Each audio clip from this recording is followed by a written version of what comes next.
Avocat de son équipe de défense. À l'origine de cette brouille, une rencontre secrète entre ce dernier et Idriss Déby, l'actuel chef de l'État du Tchad. Pour en parler, notre invité du jour est Maître El Hadj Diouf. Bonjour et merci d'avoir accepté notre invitation, Maître Diouf. Bonjour. Maître Diouf, dites-nous, que s'est-il finalement passé ce mercredi 17 décembre à Dakar entre vous et le président tchadien Idriss Déby Itno?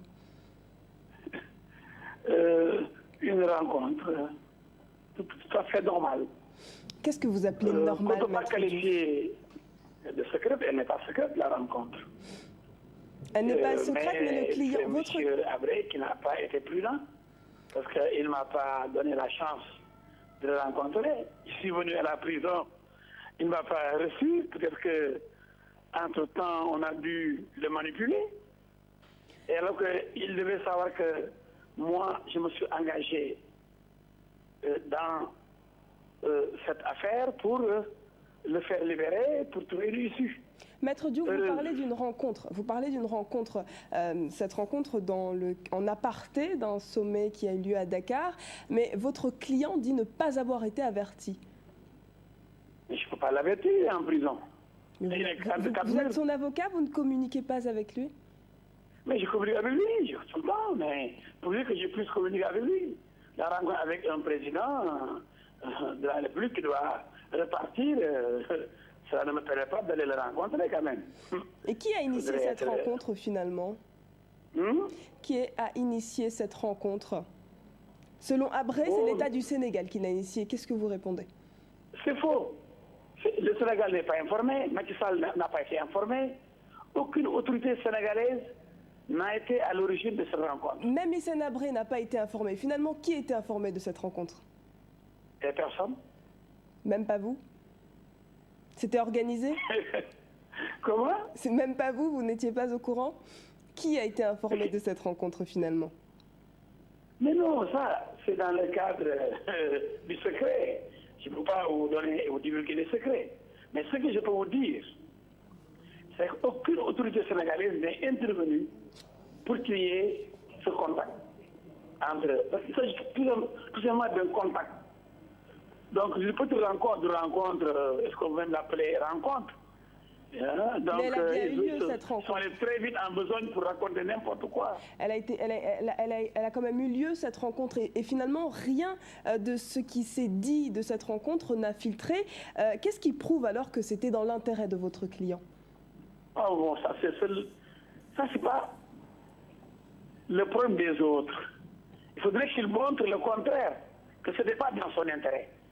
S'il ne veut pas prouver que ce n'est pas dans son intérêt, il ne peut pas dire que c'est dans l'intérêt d'un autre. Mais si vous défendiez l'intérêt... C'est confidentiel. Je n'ai jamais divulgué ce qui a été dit. Donc pourquoi inventer en accusant d'abord les autorités sénégalaises, ensuite en disant que M. El Hadj Diouf a désormais choisi son camp en rencontrant M. Idriss Déby. Mais si vous défendiez l'intérêt de votre client, pourquoi ne pas l'en avoir informé au préalable et surtout pourquoi ne pas divulguer finalement l'objet de cette rencontre? C'est ce qu'on vous reproche un petit peu. Mais écoutez, je n'ai pas à chercher l'autorisation de Habré pour rencontrer qui que ce soit dans le monde. Je ne suis pas un employé de M. Habré. Je ne suis pas l'aide de camp de M. Habré.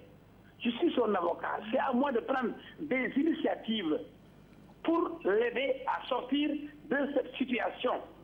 M. Habré pense que tout le monde doit être à sa disposition comme valet, comme secrétaire, comme aide de camp. Non, un avocat, il réfléchit.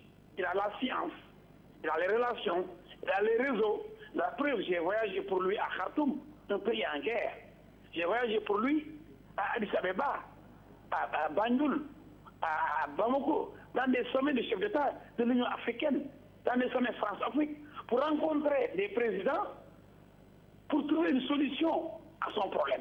Mais il m'a donné un mandat, C'est une confiance Mais là, il qu'il ne vous a avait. pas donné mandat. Là, il dit que ce ne sont absolument pas du tout dans son intérêt d'avoir rencontré le président Déby. Et d'ailleurs, vous dites, je défends mes clients avec conviction et avec fidélité. Ah oui. Est-ce que dans cette affaire, il y avait fidélité et surtout, dans le cadre d'une rencontre secrète, sans informer le client, où est la fidélité dans cette histoire? Mais la fidélité, c'est que quand je vais voir quelqu'un, ce n'est pas pour vendre mon client. C'est l'intérêt.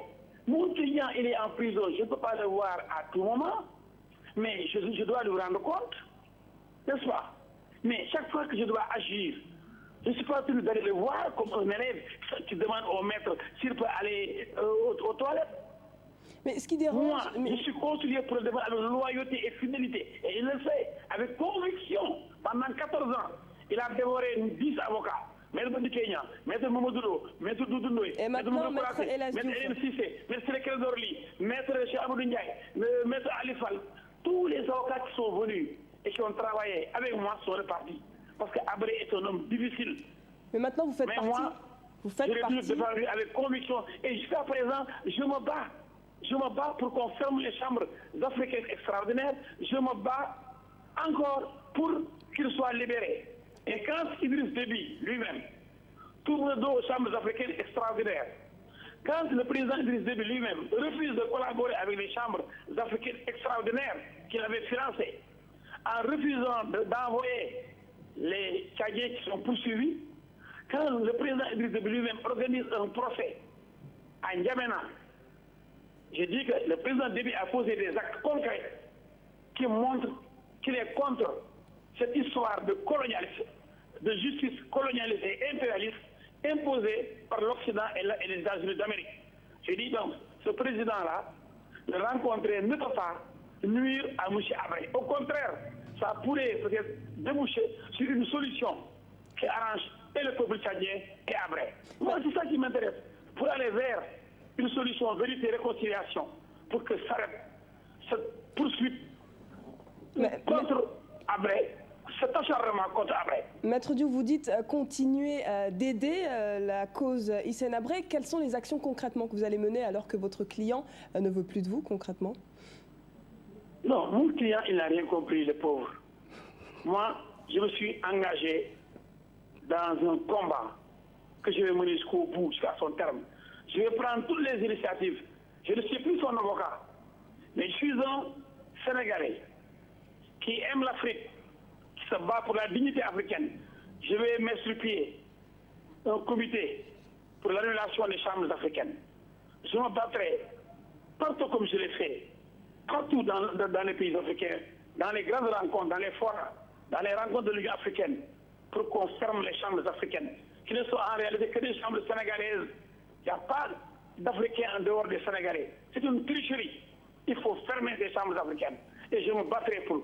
Je rencontrerai tous les dignitaires africains qui pourraient m'aider à mettre un terme à cette chasse aux sorcières, à l'emprisonnement d'Abré. Il faut qu'Abré soit libre. Il faut qu'il soit libéré. Et c'est ça mon combat.